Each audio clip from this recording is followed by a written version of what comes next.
അന്ന് +2 കഴിഞ്ഞ സമയത്ത് തയ്യലിന് പോയാൽ മതി എന്ന് പറഞ്ഞപ്പോ അന്ന് കേട്ടില്ല. അന്ന് എഞ്ചിനീയറിംഗിന് പോകണമെന്ന് പറഞ്ഞ് മോങ്ങി. എന്നിട്ടാ എഞ്ചിനീയറിംഗിന് കൊണ്ടുപോയി തള്ളിയത്. അന്ന് തയ്യലിന് പോയിരുന്നെങ്കിൽ ഇപ്പൊ വല്ല ട്രൗസർ കീറിയത് തുന്നായിരുന്നു, അല്ലെങ്കിൽ തലണ കവർ തുന്നായിരുന്നു ഇല്ലേ?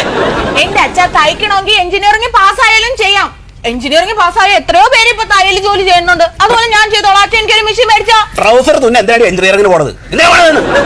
ആ മാനേജറുടെ കാലും നക്കി തുടച്ച് 1.5 ലക്ഷം രൂപ ഉണ്ടാക്കിയിട്ട് അയാൾക്ക് കൊണ്ടുപോയി കൊടുത്തിട്ട് ഒരു അവസാനം 100-ൽ 3 മാർക്ക് വാങ്ങി വന്നിരിക്കണവള്. എന്റെ അച്ഛ, എന്റെ കൂടെ പഠിച്ചവർക്ക് 1-1.5 മാർക്ക്, എനിക്ക് 3 മാർക്കില്ലേ? അപ്പൊ ഞാനല്ലേ ഫസ്റ്റ്. എനിക്ക് ചൊറിഞ്ഞു വരുന്നത്. അച്ഛൻ ചൊറിഞ്ഞു വരുമൊന്നും വേണ്ട. റീവാലുവേഷന് കൊടുത്താലേ ചിലപ്പോ എനിക്ക് ഫസ്റ്റ് ക്ലാസ് എങ്കിലും കിട്ടും. അതായത് എന്റെ മാർക്ക് പുനഃപരിശോധനയ്ക്ക് കൊടുത്താൽ മതി. എടി 3 മാസം ഗർഭിണിയാണെന്ന് ഒരു ഡോക്ടർ പറഞ്ഞിട്ട് വേറൊരു ഡോക്ടർക്ക് പൈസ കൊടുത്താൽ 9 മാസം എന്ന് പറഞ്ഞാൽ എഴുതി തരുമോ? എന്റെ അച്ഛ, അങ്ങനെ സംഭവിച്ചിട്ടുണ്ട്.